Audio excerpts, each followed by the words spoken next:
Hey hi கஸ் welcome back to channel. இன்றைக்கி நம்ம இந்த ட்ராமாவோட நெக்ஸ்ட் எபிசோடு தான் பார்க்க போகிறோம். போன எபிசோடில் நம்ம கிம்மோட வீட்டுக்கு போய் அவரோட டாக்குமெண்ட்ஸ் எடுக்கலான்னு போக அதுக்குள்ளே நம்ம ஹீரோ அவங்களோட மெய்ட் கிட்டேயும் அசிஸ்டன்ட் கிட்டேயும் மாட்டிக்குவாங்க. அப்புறம் நம்ம ஹீரோ காருக்குள்ளே ஒழிஞ்சிட்ருக்காங்க. அப்போ கிம்மோட மொபைலுக்கு ஒரு அன்னோன் நம்பர்லேருந்து டெக்ஸ்ட் வருது. யார் நீ எதுக்காக என் ஃபோன் வச்சுருக்க, ஒழுங்காக என் ஃபோனை கொடுத்துரு அப்படின்னு டெக்ஸ்ட் வர. ஆனால் இது கிம்மோட ஃபோனாச்சே, நம்ம ஏற்கனவே அவர்கிட்ட தானே பேசிகிட்டு இருக்கோம், இது யார் புதுசா அப்படின்னு சொல்லி நம்ம ஹீரோ கன்ஃபியூஸ் ஆக அங்கே கட் பண்ண அடுத்த சீன் இப்போ நம்ம ஹீரோட பாஸ்ட்டை தான் காட்டுறாங்க. பாஸ்ட்டில் நம்ம ஹீரோவுக்கு ஜாப் இல்லைங்கிறதுனால கிடைக்கிற எல்லா சின்ன வேலையும் செய்வாங்க. இப்போ கூட ஒரு ஃபியூனரலில் தான் போய் வேலை செஞ்சுட்ருக்காங்க. ஆக்சுவலாக இது நம்ம கிம்மோட ஒய்ஃபோட ஃபியூனரல் தான். வெளியில் செக்ரட்டரி உட்காந்துட்டு இருக்கா, அவங்க மடியில் கிம்மோட பொண்ணு வந்து படுத்து தூங்கிட்டு இருக்காங்க. அப்போ அவங்களோட பொம்மை கீழே விழுக அவங்க எடுக்கலான்னு போகிறப்போ நம்ம ஹீரோ எடுத்து கொடுத்து ஹெல்ப் பண்ணுறாங்க. இந்த மாதிரி பாஸ்ட்டில் நம்ம ஹீரோக்கு அவங்க யாருன்னே தெரியாமல் அவங்களுக்கு ஹெல்ப் பண்ணி இருந்திருப்பாங்க. அடுத்த சீனில் நம்ம ஹீரோ வந்து கிம் கிட்ட கேட்குறாங்க, யார் அது புதுசாக உங்களோட ஃபோனை அவனோட ஃபோனை அப்படின்னு சொல்லி மெசேஜ் பண்ணியிருக்கான். நீ எதுவும் பண்ணாத, அவனுக்கு ஏதாச்சும் வேணும்னா அவனே நம்மக்கிட்ட ரீச் பண்ணுவான், நீ எதுவும் பண்ணாமல் இருந்தாலே போதும், இந்த மேட்டரை நான் பார்த்துக்கிறேன் அப்படின்னு கிம் சொல்கிறாரு. இப்போ அங்கே கட் பண்ண அடுத்த சீன் நம்ம ஹீரோட வீட்டில் தான் காட்டுறாங்க.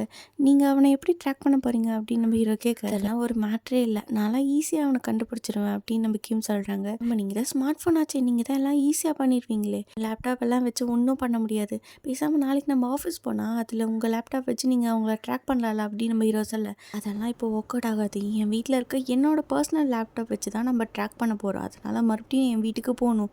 என்னது இப்போ தான் உங்கள் வீட்டிலேருந்து கஷ்டப்பட்டு தப்பிச்சு வந்து மறுபடியும் போய் மாட்ட சொல்கிறீங்களா, நம்மளை யாரோ இப்போ ஃபாலோ பண்ணிருக்காங்க, இப்போவும் அப்பார்ட்மெண்ட்டில் நீ ஸ்டே பண்ணுறது உனக்கு சேஃப் இல்லை, ஸோ இனிமேட்டு நீ என் வீட்டில் தான் தங்க போகிற. என்னது உங்களோட லக்ஸூரியஸான மேன்ஷனில் நான் தங்கணுமா அப்படின்னு சொல்லி நம்ம ஹீரோ ஷாக்காக அடுத்த சீன்லேயே நம்ம ஹீரோ வந்து அவங்களோட ஃபேமிலியோட கிம்மோட வீட்டில் போய் ஜாலியாக என்ஜாய் பண்ணுற மாதிரி காட்டுறாங்க. எல்லாரும் குடிச்சிட்டு ஜாலியாக இருக்க அப்போ யாரும் காலிங் பெல் அமுக்குறாங்க. யாருன்னு பார்த்தா நம்ம ஹீரோட ஃப்ரெண்டு. டே கதவை திறடா அப்படிங்க. அப்புறம் பார்த்தா இதெல்லாம் நம்ம ஹீரோட கனவு. இப்போ கட் பண்ண அடுத்த சீன் 2 பேர் ரெஸ்டாரண்ட்டில் உட்காந்து சாப்பிட்டுட்டு இருக்காங்க.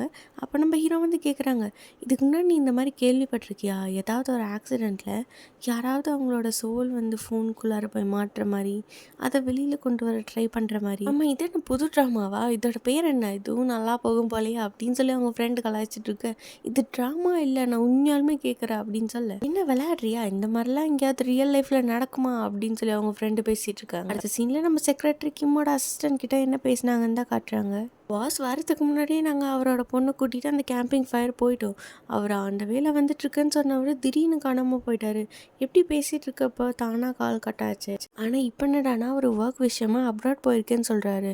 இதெல்லாம் உண்மைதானா, எனக்கு இதெல்லாமே ஃபேக்காக இருக்க மாதிரி இருக்குது அப்படிங்கிற மாதிரி அவங்கள டிஸ்கஸ் பண்ணிருக்கு. அடுத்த சீனில் நம்ம ஹீரோ வந்து கிம் கிட்ட கேட்குறாங்க, நான் கண்டிப்பாக உங்கள் வீட்டில் தான் ஸ்டே பண்ணி ஆகணுமா.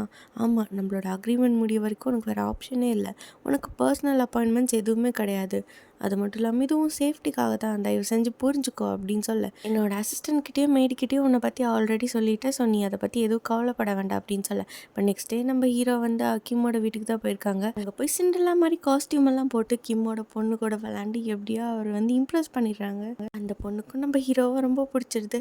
அப்போ இவங்களோட சேர்ந்து ஃப்ராக் வேஷம் போட்டால் யாரோ ஒருத்தவங்க விளாண்டுட்டு இருக்காங்க. யாருன்னு பார்த்தா அது நம்ம கிம்மோட செக்ரட்டரி தான். இந்த சீனில் நம்ம ஹீரோ சொல்கிறாங்க, எனக்காக இங்கே வந்ததுக்கு ரொம்ப தேங்க்ஸ், கிம் ஆல்ரெடி சொன்னாங்க நீங்கள் கண்டிப்பாக ஹெல்ப் பண்ணுவீங்க அப்படின்னு. என்னது, கிம் கிட்ட நீங்கள் பேசிகிட்டு இருக்கீங்களா, அவர் எங்கே இருக்காரு, எப்படி இருக்காரு அப்படின்னு நம்ம ஹீரோன்னு கேட்க, என்ன சொல்கிறேன்னு தெரியாமல் நம்ம ஹீரோ வந்து முழிச்சிட்டு இருக்காங்க. அப்போ நம்ம கிம்மோட மெய்டு வந்து சொல்கிறாங்க, பாஸ் சொன்ன மாதிரியே அவரோட ஸ்டடி ரூம் வந்து உங்களுக்கு ரெடி பண்ணி வச்சாச்சு, வாங்க அப்படின்னு சொல்லி கூப்பிட. உடனே நம்ம ஹீரோவும் வேக வேகமாக மாடிக்கு ஓடுறாங்க. இருங்க, மாடியில் தான் எங்கள் பாஸோட ஸ்டடி ரூம் இருக்குன்னு உங்களுக்கு எப்படி தெரியும் அப்படின்னு அசிஸ்டன்ட் கேட்க, ஸ்டடி ரூம்னாலே மேலே தான் இருக்கணும், அது மட்டும் இல்லாமல் எல்லாரும் மேலே இருந்தால் வந்தீங்க, ஸோ நான் சும்மா ஒரு கெஸ்ட்டாக பண்ணேன் அப்படின்ட்டு போகிறாங்க. அப்போ நம்ம ஹீரோன் வந்து கேட்குறாங்க, கன்ஃபார்மாக கிம் தான் உங்களுக்கு கால் பண்ணி சொன்னாரா. ஆமாம், கண்டிப்பாக பாஸ் தான், அவரோட வாய்ஸ் எனக்கு நல்லா ஞாபகம் இருக்குது, ஆனால் இது வரைக்கும் பாஸ் வந்து ஸ்ட்ரேஞ்சர்ஸ் யாரையும் வீட்டுக்கு அலோவ் பண்ணதில்லை, ஆனால் இவனையே விட்டாங்கன்னு எனக்கு தெரியல, ஆனால் பாஸோட ஆர்டர் தான் இது அப்படின்னு சொல்லி அசிஸ்டன்ட் வந்து ஹீரோயின் கிட்ட சொல்கிறாங்க. நம்ம ஹீரோவா ஜாலியாக அந்த பெரிய ரூம்குள்ளார போய் என்ஜாய் பண்ணிட்டு இருக்கா. அடுத்த சீனில் நம்ம ஹீரோயின் வந்து பூமியாங் கம்பெனிக்கு தான் வந்திருக்காங்க. அந்த சேர்மன் கிட்ட பேசிகிட்டு இருக்கா. அப்போ அந்த சேர்மன் நம்ம ஹீரோயின் கிட்ட டிவியில் ஓடுற பேஸ்பால் கேமை பார்த்து யாரோ ஒரு பிளேயரை சூஸ் பண்ணுங்க அப்படின்னு சொல்ல, நம்ம ஹீரோனும் ரேண்டமாக ஒருத்தவங்களை சூஸ் பண்ணுறாங்க. உடனே அந்த பிளேயரை நம்ம சேர்மன் வந்து விலைக்கு வாங்கிடுறாங்க. அவங்களுக்கு எவ்வளோ பெரிய இன்ஃப்ளூயன்ஸ் இருக்குது அப்படின்னு சொல்லி நம்ம ஹீரோயின் கிட்ட இன்டெரக்டாக சொல்கிறாங்க. கிம் எதுக்காக அந்த சின்ன பையனை வந்து சிஓவாக ரீப்ளேஸ் பண்ணான்னு தெரியல, தயவு செஞ்சு அவன் மேலே ஒரு கண்ணு வச்சுக்கோ அப்படின்னு சொல்லி அடுத்த சீனில் நம்ம ஹீரோன் வந்து ஹாஸ்பிட்டல் போகிறாங்க. போய் பார்த்தா அவங்க அம்மாவை அங்கே காணோம். அப்புறம் நர்ஸ் கிட்ட கேட்க அவங்க சொல்கிறாங்க, உங்கள் அம்மா ஸ்பெஷலான விஐபி வார்டில் நாங்கள் ஷிஃப்ட் பண்ணிட்டோம், உங்ககிட்ட யாரும் இன்ஃபார்ம் பண்ணல, இந்த ஸ்பை வேலை பண்ணிட்டு இருக்காங்களா பூமியாங் கம்பெனியோட சேர்மேனுக்காக. அதனால அவங்க ஃபேவர் பண்ணுறது விதமாக நம்ம ஹீரோனோட அம்மாவை நல்லா டேக் கேர் பண்ணிக்கிறாங்க. விஐபி வார்டில் அட்மிட் பண்ணி சீனில் நம்ம ஹீரோ நல்லா தூங்கிட்டு இருக்கா. அப்போ நம்ம கிம் வந்து அவர் எழுப்புறாங்க. நீங்கள் கொடுத்த காசை வச்சு நான் சியோலி பெரிய பணக்கார வீடாக வாங்கி நான் ஜாலியாக லைஃப் என்ஜாய் பண்ண போகிறேன் அப்படின்னு சொல்லி நம்ம ஹீரோ முழிச்சிட்டே பகல் கனவு கண்டுட்டு இருக்க. நீ இப்படியே வேலை பார்க்காம தூங்கிட்டு இருந்தேன்னா ஒரு வீடு என்ன பாத்ரூம் கூட உன்னால் வாங்க முடியாது. என்னால் அந்த ஆள் யாருன்னு ட்ராக் பண்ண முடியல. ஆனால் என்கிட்ட ஒரு ஐடியா இருக்குது. இன்றைக்கி நம்மளோட சேர்மன் மீட்டிங்க்கு எல்லோரும் வருவாங்க. ஸோ அந்த டைமில் நம்ம ஈஸியாக கண்டுபிடிச்சிடலாம் அப்படின்னு சொல்ல நம்ம ஹீரோ ஒரு பிளான் போட்டு எல்லாருமே அவங்களோட ஃபோனை இந்த ட்ரேயில் கொண்டு வந்து வைங்க. முக்கியமாக உங்கள் ஃபோனில் உங்களோட நேம் எழுதி ஒட்டணும் அப்படின்னு சொல்ல எல்லாரும் அவங்களோட ஃபோனில் நேம் எழுதி அந்த ட்ரேயில் வச்சிடுறாங்க. நம்ம ஹீரோவும் அதே உத்து பார்த்துட்டு இருக்காங்க. அப்போ நம்ம கிம் வந்து சொல்கிறாங்க, நான் வந்து அந்த நம்பருக்கு கால் பண்ணுறேன், எந்த ஃபோன் ரிங் ஆகுது நீ கரெக்டாக வாட்ச் பண்ண அப்படின்னு சொல்ல நம்ம ஹீரோவும் அந்த ஃபோன் ட்ரேவே பார்த்துட்டு இருக்காங்க. இது எல்லாத்தையுமே தூரத்துலேருந்து நம்ம ஹீரோன்னு பார்த்துட்டு இருக்காங்க. மீட்டிங் கவனிக்காமல் இவன் என்ன ஃபோனில் யார்கிட்ட பேசிகிட்டு இருக்கான் அப்படின்னு. அதுக்கப்புறம் நம்ம கிம்மும் கால் பண்ணால் அங்கே ஒரு ஃபோன் வந்து ரிங் ஆகுது. நம்ம ஹீரோவும் போய் எடுக்கிறாங்க. ஆனால் பார்த்தா அந்த ஃபோனில் எந்த ஒரு நேமும் யாரும் ஒட்டலை. யாரோட ஃபோனாக இருக்கும் அப்படின்னு சொல்லி நம்ம ஹீரோ கன்ஃபியூஸ் ஆக நம்ம ஹீரோ அந்த ஃபோன் எடுக்க போக அந்த நேரம்னு பார்த்து வைஸ் பிரசிடென்ட் அந்த மீட்டிங்க்கு வந்துடுறாங்க. மீட்டிங் தான் முடிஞ்சதில்ல, இன்னும் எல்லாரும் இங்கே என்ன பண்ணுறீங்க அப்படின்னு அவர் சொல்ல உடனே அங்கே இருக்க ஸ்டாஃப்ஸ் எல்லாருமே அவரோட மொபைல் எடுத்துகிட்டு போயிடுறாங்க. போட்ட பிளான்லாம் பயங்கரமாக சொதப்பிக்கிச்சு.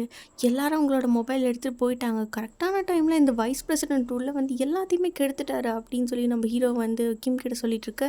எனக்கு என்னமோ ரொம்ப டவுட்டாக இருக்குது. யாரும் மொபைலில் நேமும் ஓட்டலை. நாம் கண்டுபிடிக்கிற நேரத்தில் வைஸ் பிரசிடென்ட் வந்து எல்லாத்தையுமே கெடுத்து விட்டாங்க அப்படின்னு இருக்கா. இந்த பக்கம் நம்ம ஹீரோயின் அவங்களோட நேம் இருக்க பேப்பரை கிழிச்சு போட்டுருக்கு. நம்ம ஹீரோயின் தான் அந்த மாதிரி மெசேஜ் எல்லாம் ஹீரோவோட ஃபோனுக்கு அனுப்பிச்சிருப்பாங்க போல். அங்கே கட் பண்ண அடுத்த சீன் இப்போ நம்ம ஹீரோ வந்து வைஸ் பிரசிடென்ட் கிட்ட தான் பேசிட்டு இருக்காங்க. நம்ம ஹீரோவை பற்றி அவங்களோட ஃபேமிலி பேக்ரவுண்ட் அவங்க பேரண்ட்ஸை பற்றியெல்லாம் கேட்க நம்ம ஹீரோ வந்து சொல்கிறாங்க, என்னோட அப்பா வந்து ஒரு ஃபார்மர், நாங்கள் ஒரு வில்லேஜில் இருக்கோம் அப்படின்னு சொல்ல இதை கேட்டு தான் அவருக்கே டவுட் வந்துடுது. இந்த மாதிரி ஒரு பேக்ரவுண்டில் இருந்த நீ எப்படி சடனாக சிஓ ஆன? இவ்வளோ சின்ன வயசில் எப்படி உன்னால் இவ்வளோ பெரிய போஸ்டிங்கை ஹேண்டில் பண்ண முடியும்? கிம் எதுக்காக உன்னை செலக்ட் பண்ணா அப்படி இப்படின்னு சொல்லி நம்ம ஹீரோவை பயங்கரமாக நோஸ் கட் பண்ணுறாங்க. நம்ம ஹீரோவை அவங்க கேட்குற கொஸ்டின்கெல்லாம் பொறுமையாக ஆன்சர் பண்ணிவிட்டு அந்த இடத்த விட்டு கடுப்பாகி வெளில போகிறாங்க. என்ன இந்த ஆள் ஓவராக நோண்டி நோண்டி கொஸ்டின் கேட்குறா அப்படின்னு சொல்ல இவர் நம்மளோட பிஸ்னஸ் பார்ட்னர், நீ வேறு வழி இல்லை, பொறுமையாக தான் இருந்தாகணும். இவர் நம்மளோட கிம் சொல்கிறாங்க, நீ போனதோ ஃபர்ஸ்ட்டு செக்ரட்டரியோட மொபைல் மாடல் என்னன்னு பாரு. ஏன்னா அவன் மட்டும்தான் அவளோட மொபைல் பக்கத்துலேயே இருந்து மீட்டிங்கை கவனிக்காமல் உன்னையே வாட்ச் பண்ணிட்டு இருந்தா அப்படின்னு சொல்லிட்டு இருக்கா. சடனாக நம்ம ஹீரோ முன்னாடி வர,